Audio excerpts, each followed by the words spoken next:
Hello to our BTS community. This is Jordi Arrufí. I am the director of the Master in Digital Transformation and AI Leadership in this school. And to me, today is a pleasure to host this webinar, this session that we called How AI is Powering the Next Wave of Transformation. And to cover this, I would say, amazing and inspiring topic, we have Lluc Guarro with us. Lluc is an expert, I would say, in both in digital transformation. He has a long career in the field, but also and recently also is becoming one of our main specialists in how to enable transformation in companies leveraging AI. So Lluc, thank you very much for being here. You are the protagonist, and I would like you to say, of course, first of all, hello to our audience. But Hi, I would like to everybody. introduce you a bit yourself, first of all, Yeah. and how did you, became Start. or Yeah. took this field of digital transformation and AI?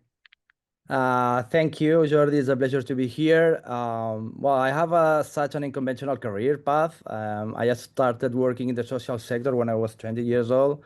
I am in a couple of NGOs, helping create a sports project for people with disabilities. At the same time, my passion was field hockey. I'm a passionate. Mm. And also, I have been coach for many years. That lead me to focus on leadership and personal development. And I just started almost by chance. I came back from Peru, where I lived 2 years. I was doing social innovation there. Was the time that you remember the crisis was too difficult to. I was in Barcelona after 2 years, so it was too difficult to find a new job. And just a friend was mastering a digital master degree. Told me about a professor that was looking for people. He wanted to create a consulting focus in innovation. I was like, okay, innovation, what is this? So I started almost by intuition and by chance somehow. And I started there. I was creating that consultancy for 4 years, talking about innovation, learning about service design, transformation. Then I stopped somehow working in consulting. I was in the university for 2 years, creating a new bachelor degree focused on digital business and innovation. And then I started at RocaSalvatella, where I am the artificial intelligence director that I have been there for 7 years. It's Thank you, Lluc, and also a proud collaborator and lecturer from time to time at course, BTS, of right? course. Yeah. I participate in the digital leadership master and am talking about a digital transformation strategy. Thank you. You were talking, or you mentioned the word transformation, which is maybe a broad field, right? Transformation Yeah. in Yeah. companies. To what extent, maybe probably there was a tipping point in your career in which you changed it, how you understand transformation in organizations. I don't know if you can Yeah. elaborate a bit more about transformation and what let's say calls you and excites you about this field. I think as you were saying, transformation is a really big word, and maybe sometimes as big as the companies that want to be transformed. But for me, what is really important for me, this moment is like when I realized that even though there are methodologies, technologies, tools, strategies, everything that it's important to do this transformation, for me, misunderstand the transformation lies in mindset. So for me, transformation or innovation that somehow they are connected is somehow a state of mind. So for me, to understand that transformation is not just um, a process that has a start and a beginning and a finish. Transformation, digital transformation, it's understand that you have to be transforming during the whole path. So transformation, it's just a journey. For me, having this insight changed everything because allowed me to connect a lot of dots. For example, it's not just business, not just technology, it's also culture, it's also people, it's also leadership that made me see this process in with a different approach. Yeah, I very agree with you, Yuk, in the sense that transformation is a pathway, right? Without ending with one. Maybe you have one starting point, but you have no ending point, Yeah, especially when talking about digital transformation yeah, and AI. And it's true that the let's say challenge of mindset, especially in top leadership. Mhm. My feeling is that if you don't have the sponsorship of the and the vision of the top leadership, it's difficult that things can be transformed, right, in a company. It's impossible. So for me, when we are approaching consultancy, when you are approaching a digital transformation or even an innovation project, and you talk with an innovation director or digital transformation director, the first question that you have to ask them is, okay, is the general manager agree with that? Is the general manager pushing you? Because if he's not, it will be really, really, really hard. Yeah. For Yeah, me, it's also about leadership and about commitment of the management, not, you yeah, know? commitment. Yeah, I see this point, right? Because it's true that still there are some companies that have some misunderstanding about transformation, and maybe it's fancy to have a department that they call it in a fancy way, like digital Yeah, transformation, AI, data, and whatever, right? Because it's yeah, what you're supposed to have. But if you don't have the real sponsorship, right? And linking to that, I would like to ask you, what is the let's say main and most common misunderstanding about digital transformation? Because there is many interpretations about that, but I would like to know your point of view. yeah. Digital transformation, for me, now we are living the AI era, and I think that the concept it will change. There is some really smart guy that is going to change digital transformation to another transformation, but for me, digital transformation is like it operates within a triangle between business, that is the main concept that guides everything, business, everything that we do, it's attached to business. And then there is another vertex of the triangle, it is technology and people.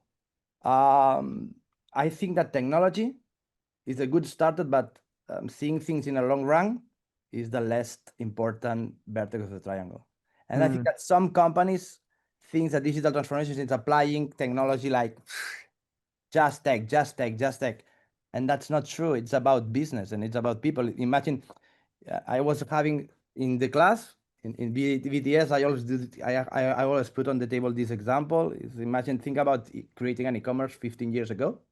It was like huge project, huge Mm. technological project, a lot of investment, a lot of technology 15 years ago. Okay. But nowadays, creating an e-commerce, it's not about tech. Of course, it's about tech, but it's a business. It's It's a more commodity, important. maybe, the technology nowadays. Yeah. Okay, it's a commodity. So somehow, for me, one of the first common misunderstanding that this is about technology. No, technology is a lever, an accelerator, and it's important, but it's just a commodity. It's about business, and it's about people. And for me, the other hand is um, it's about people. Who does the business? People. Who change the business? People.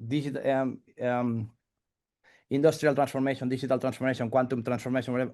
Quantum industrial is about technology, but transformation is about people. For me, digital transformation is about culture. Yeah, So yeah.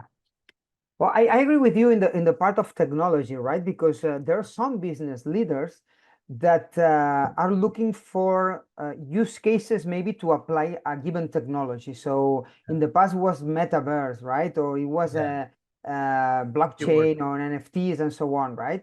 And this quotation I think is typically British. It says when you have a hammer, everything looks like a nail, right? So Yeah, specialists or CEOs especially looking for use cases where to apply the technology, and probably you have to start with a business question, as you mentioned, right? So yeah, you need to have business goals first of all.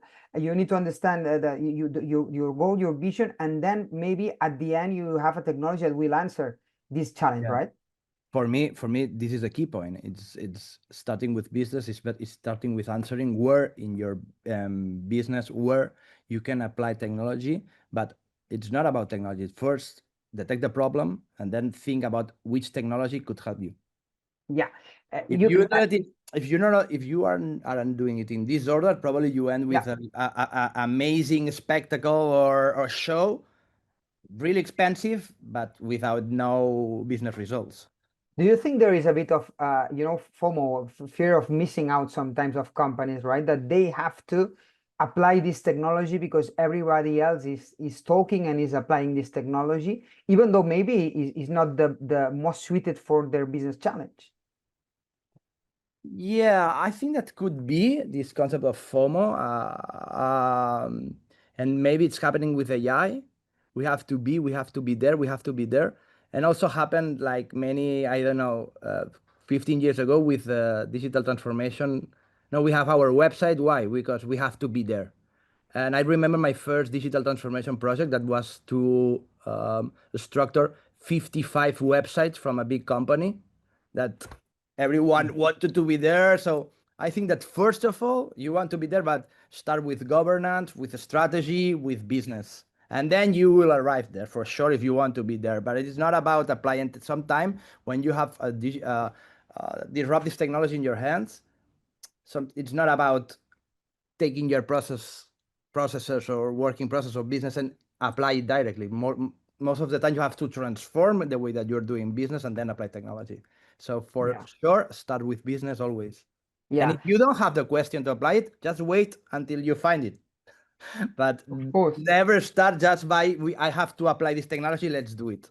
Of course, of course. By the way, and just as a reminder for our audience, now we are talking about, we are providing context to this session, but I would like you also afterwards to give us some examples about the specific initiatives and projects of AI, for instance, enabling transformation in companies, right? Yeah. But before we tackle this point, you were talking about people, you were talking about business, right? So, to what extent you think that there are certain barriers that are the stoppers of AI? Yeah, and let me elaborate a bit more. Recently, Yeah. I was reviewing a report of World Economic Forum talking about the AI implementation, and they Yeah. asked, okay, what are the main barriers of that you are, let's say, facing as a business leader in order not to deploy AI or to achieve all AI potential. And Yeah. the interesting thing is that technology is not the first barrier at all, right? There are other barriers. What do you think? What are the main barriers of digital transformation and I would say an AI deployment also? Okay. Let's separate the both things. Okay. Let's Okay. talking about global transformation barriers, as I was saying, is culture. Yeah. So sometimes say, okay, it's about technology, it's about business, the barrier, it's about culture, it's about leadership. For me, the biggest barrier is culture. Okay, people are always both the obstacle and the key to activate everything. So, but in my opinion, leadership must not be separate from culture. In fact, teams mirror their leaders. So for me, if you want to change the culture and to have a culture that has the ability to adaptation to transformation, because again, talking about AI is a global purpose technology, as was internet. So the transformation it's going to be global. It's not about putting some agent in your website.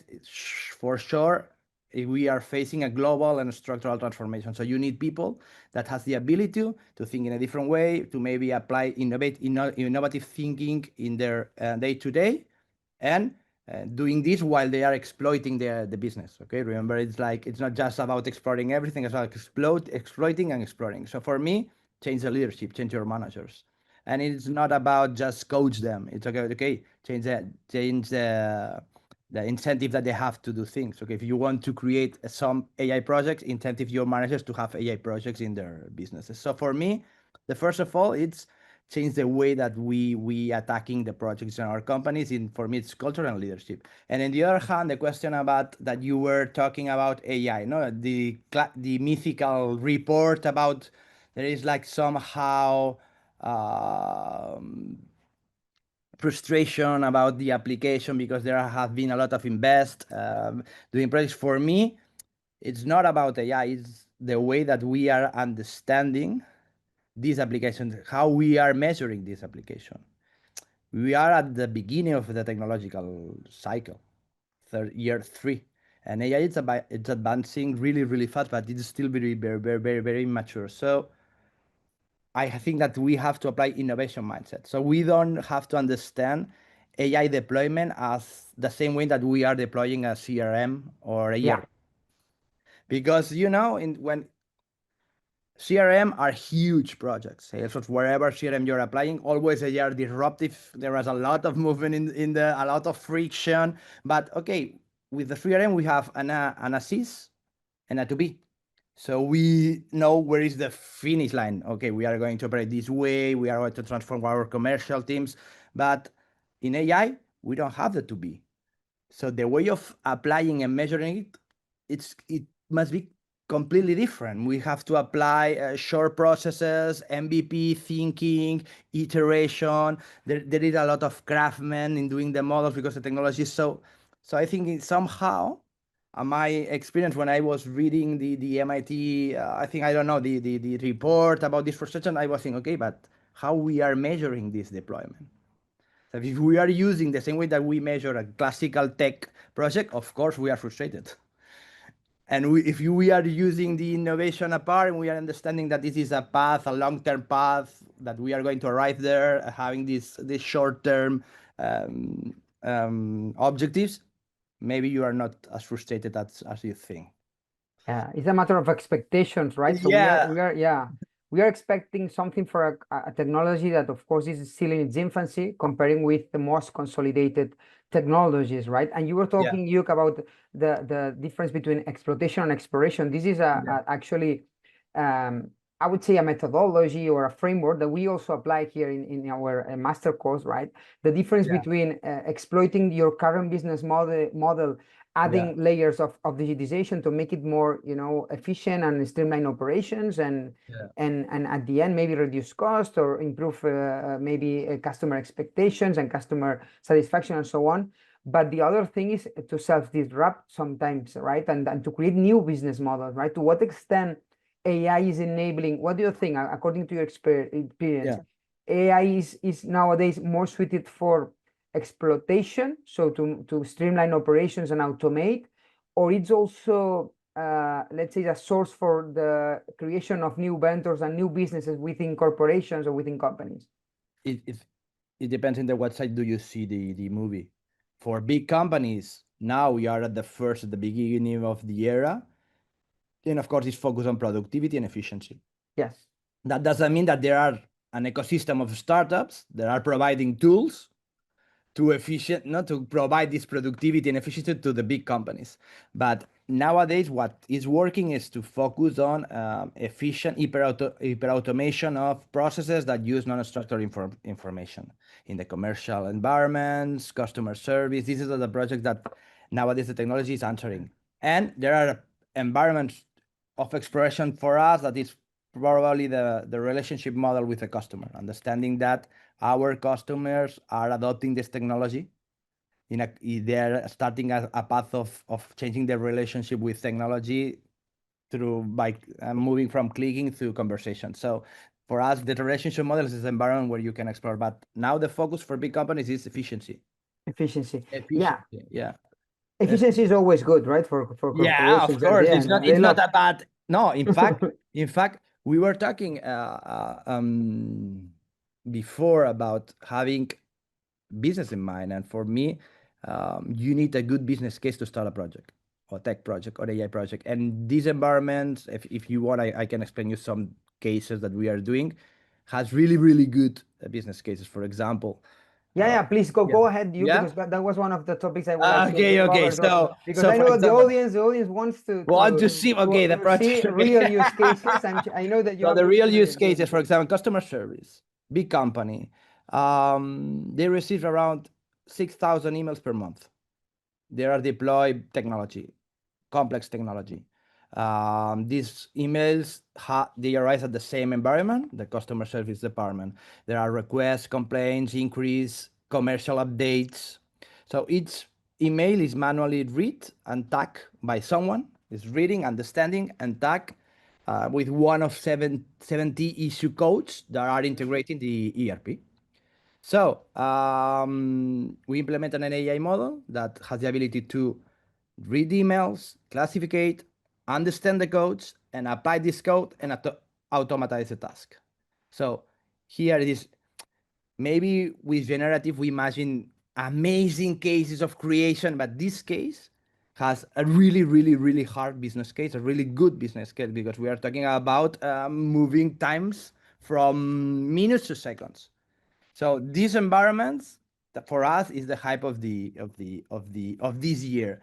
What's fascinating that connects that with of this project that during the process we discovered that even humans sometimes they do mistakes, and there were codes that in fact different humans or different workers classificate in a different way.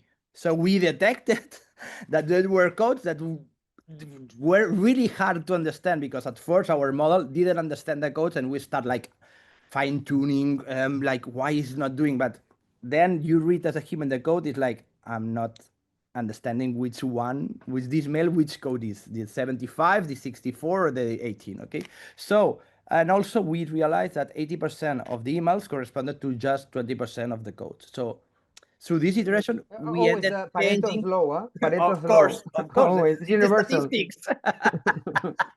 So during this process, it was a tech project focusing on interruption. We redefine the codes, we rewrite the codes, and we clear and we eliminate some codes. This is why I'm talking about. It's not about just technology. Okay, we have to talk with business to understand the process. To okay, let's redefine the code. This is one of the projects. And on the other hand, for example, in sales operations, that if often linked to the previous case, some companies receive like thousands of order emails, and it is each client has a different template of the order of how they demand. Imagine a B2B company that is selling, I don't know, machinery or wherever. So and some of the customers, okay, the commercial attack the customer, define like a first approximation, and then the customer writes to the customer service or the commercial service, okay, I want this, and this, or even I want the same as last year. So there are different. So there are people that is reading these emails and extracting orders. So in these orders go to RP, and then we have to check if there is stock or discount or whatever. So we have been automatizing this process through different agents. One that understand different languages and translate every email to English. Then this another agent that extracts the purchase order. Another agent that takes it and goes to RRP and check stocks, etc., and automatize the orders to the customer. So we are processing now orders. We are moved from processing one order in 20 minutes from 2 minutes. Again, it's a clear business case. So this is easy to sell inside the company. It's not about imagining the future. It's about, okay, if we do this, there is efficiency. And on the other hand, the other case that is really interesting, through marketing departments, using nano banana, all the models, giving context to these models in order to automatize shootings. For example, we are working with a pool company that create like the membrane that, you know, the new pools that are plastic, the floor of the pool, they're creating this pool. So these guys, when they create new product, they must wait to someone to construct a pool, then organize a shooting, and then put the pool in the website or in their commercial. No, nowadays we have been activated a model that has the ability to receive a characteristic of the membrane, a coat of color for the water, and create the shooting. And so this is like, no, but it's not like a big project, but again, it has a really clear business case. So there's we are also working along with marketing, content creation for marketing nowadays with video. This is like another environment where you can apply like tools specifically that can provide efficient to a process. That for me, it's like taking a process, understand the process, deconstruct the process, and choose what tool or what agent could help to efficient this process. I see, I see. So you definitely, your customers are part of the share of respondents of these surveys that are actually meeting expectations, right? In the sense that they're having value, right? It's not just fireworks. We are applying AI, but they are at the end solving or automating a process where AI, of course, is the enabler, but the business is the goal, right? To make the business more efficient. This is the goal, right? The AI is just the enabler. But I'm curious, Lluc, about how a process, or let's say a digital transformation project, in this case enabled by AI, works, right? Because I assume that part of the core of the technology is not yours, right? Probably there is an AI engine provided by, let's say, OpenAI or some tech actually AI company, right? But what is your role? It's more about as advisor, right? It's more about understanding the process and how to apply. Do you add also a part of integration, for these tools, right? On development on top of these tools using APIs? How does it work? I think that first of all, my role and one of we have two key roles that it's one of is the translator. Yeah. So you have to understand technology to understand how to apply it and understand business, what we can do with this technology, talk to business and create the business case. That is how we sell the project. So So you need to first of all, understand to speak two languages, business language and of technical course, language, we right? have Yeah. to go, for example, on this process, we have to go, first of all, we didn't talk with these projects, we didn't talk with IT. We talk with IT on the other side, understanding the infrastructure, if they are in which cloud they want to apply the on premises or on cloud, understanding. So if they told us on premises must be a smaller model. So, but this is the science part and the development part. But for me, what is important is talk with business. So talk with me to understand, okay, we went to the which is your commercial process, how many time do you spend doing this, and this is how you decide from where do you start. So process translation and having this knowledge about what can be done in order not to sell something that is impossible. And on the other hand, you have the part where you have to explore how you do it. As I was saying, the technology is like so immature. So there is a lot of artisan tech working, and I don't know how to say. Yeah. You Yeah. know, you have to test. For example, for these projects, we started on premise. We used an Orca model, a small. It didn't work, so we decided to go on cloud. We did a fine. We started with a rack architecture that is like giving context. So at first it didn't work, so we moved to trying to fine tune. Then I don't know, the code, for example, the emails in German that has some words didn't connect with the code, so we create a logical rules in order just for this email. So again, it's not just as easy. Okay, I put ChatGPT with emails and it worked. No, it's like there are a lot of artists, and this is why I was talking. Okay, it's like there is a lot of movement from business to tech, and let's try this, let's try the other. But if we change this code, maybe sometimes it's easier to change the description of the code than do a fine tuning. So it's like, I don't know if Yeah. I'm answering the question, but it's like Oh, these yeah. two worlds, like testing things, going back with business, understanding business, but we try a new technique. And for me, what is important is to have a team that has innovation, no? Data scientists and developers that has this concept of like go beyond and try to explore with you. I think that it is important if looking for a partner or a company that helps you, has these companies that has the ability to be crazy enough to test. That was what I was about to ask you, right? So you need a customer that has this digital mindset that you Of mentioned at course. the beginning, because this Yeah. is not a waterfall project in which you have several stages, a sequence of stages that are more or Yeah. less safe, right? And you can even guess the time and the risk and so on. But in this case, you have a lot of uncertainty. So you need a Yeah. customer that is, let's say, open to take risks somehow and to iterate until you find the best way to approach it. You need customers that has this sense of early adopter. And Yeah. what is clear is, okay, when we this project that I have explained to you, we had for sure that it's possible, but we don't know exactly How? how many directions we are going to do it. But it's possible, okay? But how we apply it to the customer, how we adapt it to your reality, we don't know. Okay, again, it's not a plug and play, but we know what we do. The translator is, okay, this is possible, and there are a lot of things that are possible, and you need someone that advisory you really good that, okay, this is possible, this is not yet, we have to explore. And we have projects that we are exploring things, and it's okay. But for me also, the customer must be on the same side. If he's not in the same side or she's not in the same side, it's really, really hard.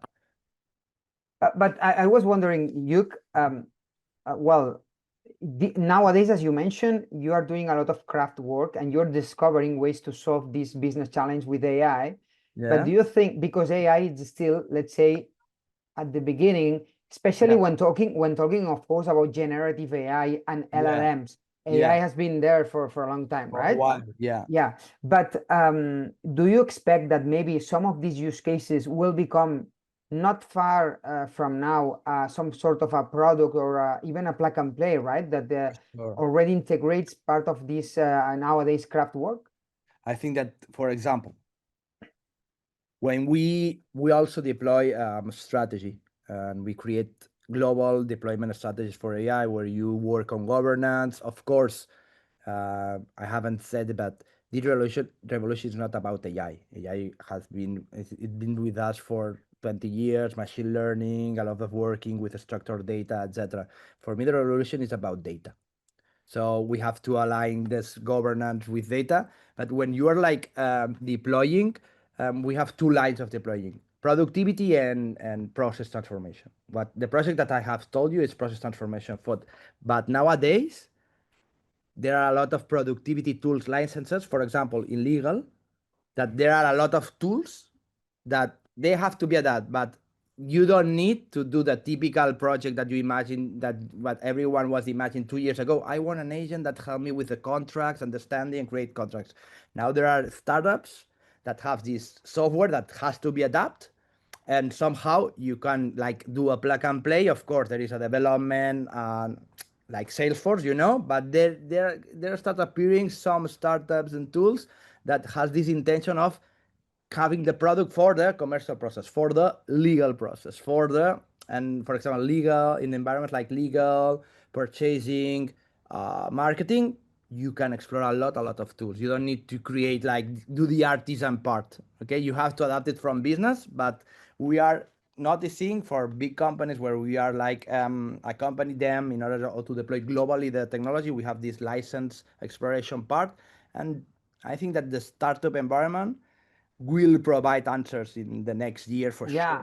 sure. So for the part of our audience that have this entrepreneur mindset, let's say, Yeah. we could see that we may find some opportunities in AI, right? So We because are there's timing plenty of opportunities. needs, maybe niche markets, niche needs, but Of course. you have the most, let's say, difficult part of the technology is somehow already done, right? So there are engines Yeah. already developed, and you can create this layer that connects the engine with the use case, right? Of And course.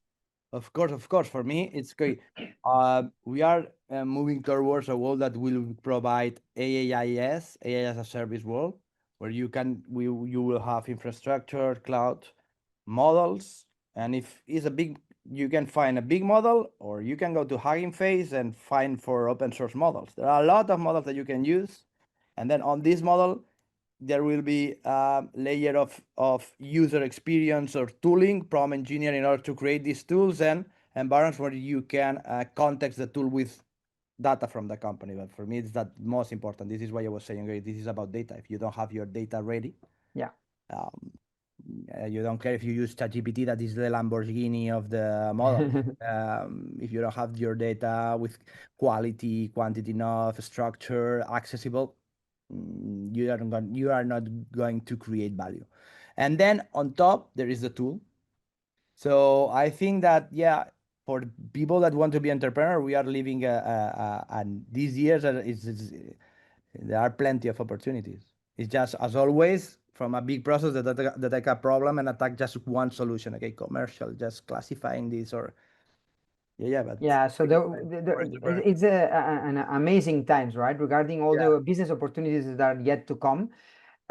We have some questions from our yeah, audience, yeah, and we have other remaining, let's say, sections. So before we tackle the questions of the audience, I would like also to ask you yeah. a final question, okay? But But after we tackle the questions of the audience also, I would like also you to answer some, let's say, small game about myth okay, or reality, okay? So okay, I will read you some statements about AI, and you will yeah, tell me if it's a myth or reality and why. And finally, we will finalize this session or this webinar with some recommendations. I like you to share with the audience what are, let's say, books or podcasts or whatever that inspire you in order to, keep the pace of innovation and technology and knowledge, especially, right? okay, But my last question is regarding, well, one of the both words now in AI, which is agents, right? You were naming agents. yeah, Actually, yesterday I was attending to a conference, a tech conference in Madrid, and they were talking about agents, in this case, in marketing campaigns.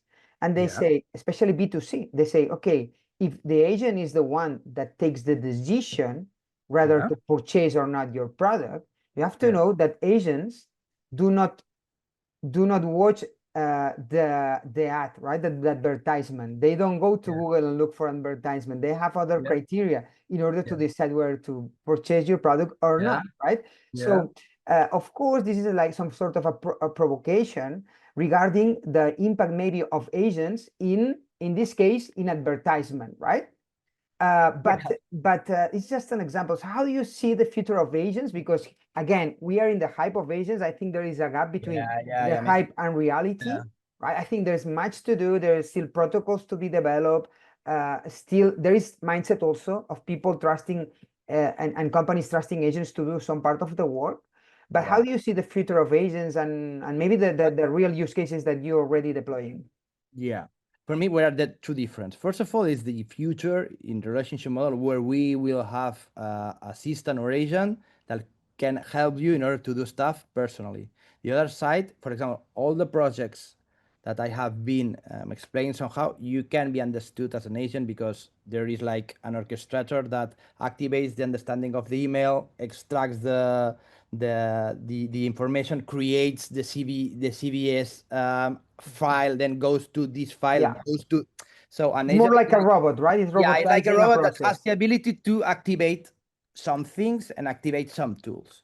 Okay, so for me, somehow there is like this big announcement about an agent, but again, it's like combine some models and tools to redefine a process.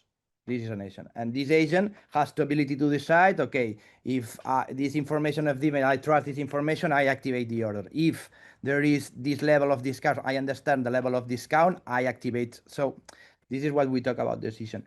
On the other side, what is really interesting in B2C is the revolution that is coming. That I don't know if you were going this way. It's like, okay, imagine a world where I have an agent for me, and I ask the agent, okay, I want to travel to Formentera, and I have 3,000 euros or wherever. Can you manage and create this travel for me? And the agent will answer me, okay, I have selected this date from this date to this date. I have just purchased your seat in Vueling in this company because I don't like the other one, and you will be in the exit door because you are just okay because you prefer it, and I have this reservation for the hotel. It's the last year hotel. Okay, here if I told this agent, okay, purchase all of this, you are not going to enter never again in a website. So this is what when we talk, okay, this is going to change in how we are nowadays. We manage nowadays the GPT or the agents that we have that can be connected. In fact, works. Okay, I have an conversational interface, and then they go to Google. They check. So if you having a little bit of work in your SEO, they will be detected, and then they come back. For example, OpenAI have released Atlas, that is a browser. So I think that we are going to see in the next years how everything somehow, or there will be some changes there. I don't know if you were going this way when we talk about pay, etc. But for me, it's two different ways. The first one is an agent that is like, for me, my understanding in an easy way. And I'm not a technical guy, okay? I'm not a data scientist, but it's like, okay, we have different models that has their abilities, they are connected with each other, and has the ability to not just understand you, so activating tools. Yeah, but it reminds me more like an RPA, right? Your robot process automator. Yeah. Yeah. Somehow, but what the difference there here is probably that they have the ability to understand, to interact with non-structured information, so they have the ability to language, so they have the ability to decide complex tasks, not just I see. binary somehow. Lluc, thank you for the answers, but we have a couple of questions from the audience I would like to share with you. The first, and I'm just reading, okay, literally, says, we often regard AI as just another technology, but that might be our first oversight. Unlike previous innovations, AI can replicate aspects of human intelligence and assume roles traditionally held by people, right? Given this, is it accurate to view AI as a merely another tool, or should we recognize it as a fundamentally transformative? It's fundamentally transformative. fundamentally transform it. For me, it's like a global purpose technology as it was internet. So, but the thing is that we are at the beginning, and in fact, that the technology has been with us for 20 years. But I think that the boom that we are living now, that we have like um, the ability to interact, from the evolution of the AI to interact with non-structured information, like gives the AI the ability to of disrupt every process, a lot of processes on our daily life. So for me, when you find a technology that it's so easy to use, because it's so easy to use, and has the ability to interact with a lot of aspects of our daily life, of humans, of companies, you have we have disruption. So for me, it's a global disruptive technology. I Yeah, don't so it's know. no, I agree with you. So we are not talking about any other technology, but probably should have the impact that it has maybe in the first industrial revolution, the steam engine, or in the second electricity, railways. Electricity or Yeah, internet or AI for me has I have this vision nowadays, and because we are at the beginning, not at the beginning of the technology, at the beginning of the deploy of this technology to people. So yeah. remember that 3 years ago, I have friends that are researchers in AI, and it's about research. Google was so focused on research that shared the transformations, the transformer architecture, that in fact is what is back on They ChatGPT. were the inventors of Transformer, They but were, they of didn't course, they were were the inventors. the No, first because ones to we deploy it, were right? in the academic era. Mm. 3 4 years ago, this conversation was about future artificial intelligence. Let's talk about a lot of the future. So what OpenAI did is okay, um, packetize this technology and give to everyone to convert it into a product. So when this happens and everyone uses, and you have 100 million users in 2 months, this should be disruptive for sure. Yeah, yeah. But of course, unlike other technologies that transform in the past, this one, I would say that is more easy to deploy in the sense that we are talking about bytes, not atoms, right? We're talking about bytes. That means that Yeah, you can serve millions of customers or users in the world without assuming necessary marginal cost, right? So it's very scalable, this technology, of meaning course, that you can deploy it and apply it very rapidly, right? for So sure, for sure. the speed probably is the difference, right? Also, I think that this revolution, it will be faster than the internet revolution, but not because of technology, um, not because of technology, just because the companies and people are more used to transform. okay, so the culture So again, right? And yeah, mindset. culture. Yeah, Because 10 years ago, I went to companies talking about innovation, and people were like, "What? What? No, we are doing well. We don't need." And with AI, at first, okay, we have to do a pilot. So this concept, okay, let's start testing. We have to test. I feel that companies somehow are used to transform. So this will accelerate this transformation. For me, it's just a sense that I have. sure. No, no, I agree with you. Look, coming back to use cases, the second question says, from your experience, can you give us examples of new business models that AI start introducing that were not there before? So new business models that are possible due to AI. uh, all the B2B solutions that, for example, all these projects that I have told you can be Yeah, convert can be scalable in a product, and you will have a new B2B company that it's a commercial assistant service, yeah, for example. yeah, So what we are living here is that a lot of solutions, as you were saying, Jordi, a lot of solutions that we can deploy for our customers can be somehow escalated to product. So a lot of them. Talking about B2C, I haven't seen yet this solution focusing on maybe assistance, but I'm not saying here. I don't know. But everything that you can do to B2C can be created into a startup. You can packetize all this solution that is create a dog into a service or a product. Okay, no, no, I fully agree with you, right? But as many other revolutions, AI is an enabler. My feeling is an enabler. So we don't know what new business models will come, right? It's a market that will develop. Remember when with 4G, let's say as a 4G or 5G are enabling technologies, right? or computing power are enabling technologies. So probably when NVIDIA, I remember at the beginning, NVIDIA Yeah. microprocessors were suited Yeah. for gaming, right? This was a Yeah. GPU, a graphic processor for gaming, and all of a sudden a math researcher Yeah. like Jeffrey Hinton and so on say, okay, I think it looks good for my LLM and my machine learning model. All of a sudden, a new industry appears, right? So the Yeah. technology at the end is the enabler, but the use case is the market usually that develop new use cases and market business models. Yeah. For me, what AI has bring us, that in fact, it's the concern about data, knowledge and consciousness about data. So what we are seeing is, okay, there will be more conscience about data, and we will see data as a service model provide. Companies will sell their data, will use their data to create business models. We are, for the last 2 years, our innovation department has been working a lot on data as a service models, because I don't know, AI has bring finally the conscience about data has a lot of value. We have somehow not just really concerned about data. It's like something that is there and it's okay because I have my BI. But there are a lot of companies that has understood that, for example, has a lot of data on distribution of their sector. So they start selling this data to another competitors or another player. So data as a service models, I think they are going to be a new way of doing business that should be really important in the next 3 years.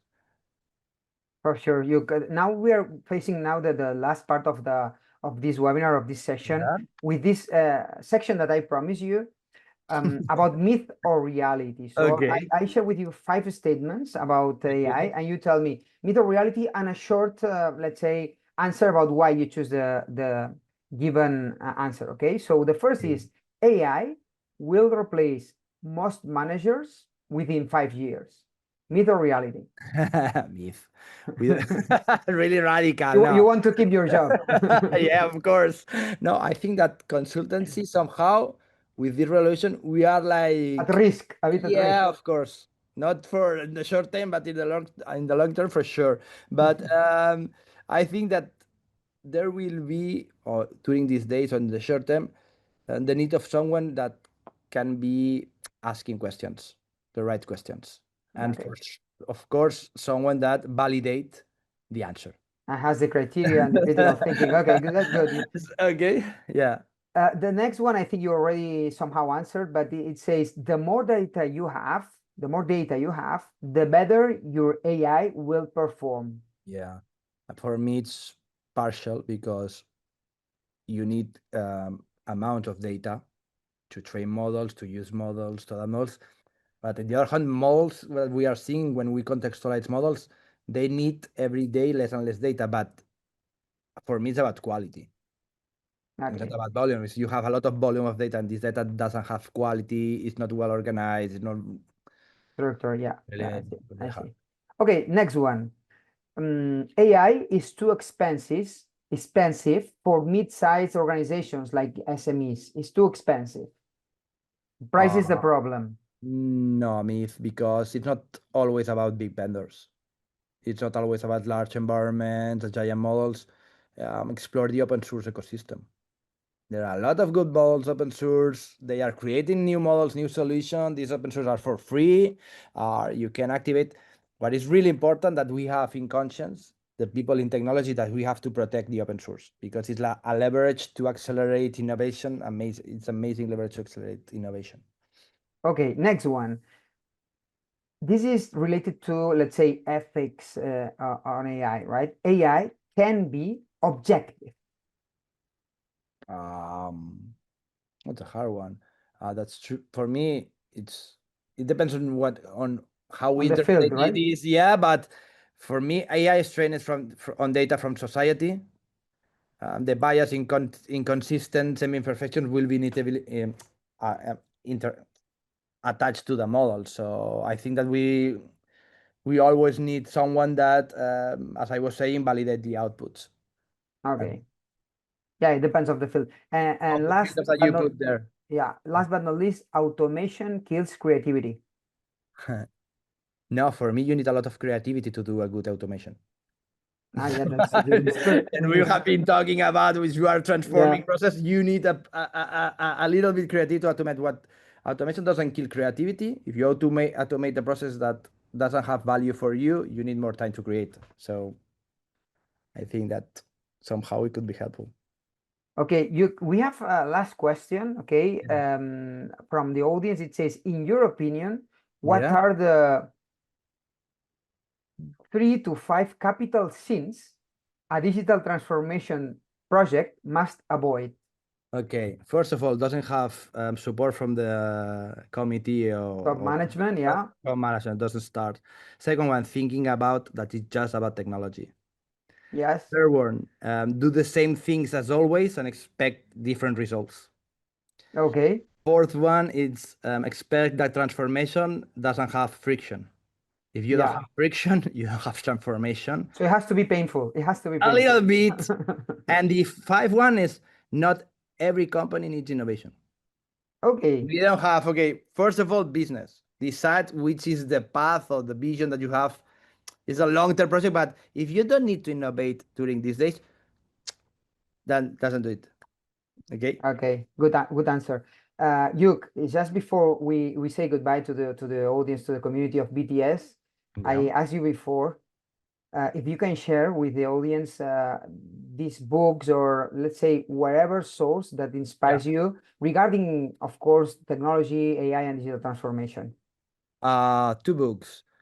For me, one is really amazing and it's connected with transformation, innovation. It's still like an artist. The Austin Kleon. Still like an artist. Okay. Still like an artist. Wow. About how artists, about that innovation somehow and transformation is not about creating something from the scratch.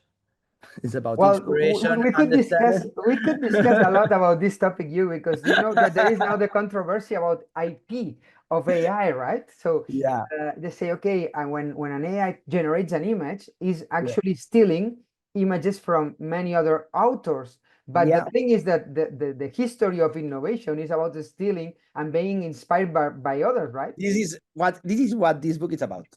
Okay, Okay, about how to steal having like values. It's not okay, about good, good, stealing. good. It's about Not like that, yeah, understanding, not like the Louvre. understanding and adapting. Okay, so Okay. and the other hand, we have been talking about cultural leadership. For me, is man's search for a meaning. Viktor Frankl. Yeah, this is a classic. Okay, okay. Amazing. Amazing. Okay. I will follow your recommendations because I didn't know. I was familiar with the second one. With the first Yeah. one, I wasn't familiar, so I Okay. didn't none of those. Yuk, thank you very much for your time, for your insight, sharing with our community. Thank you. And in the case they couldn't make it, it will be uploaded in BTS channels, YouTube, and so on. Yeah. So, well, enjoy the rest of the day. Sunny day Yeah. here in Barcelona. Okay. Thank you so much, Bye Jordi. Thank bye. you, everyone.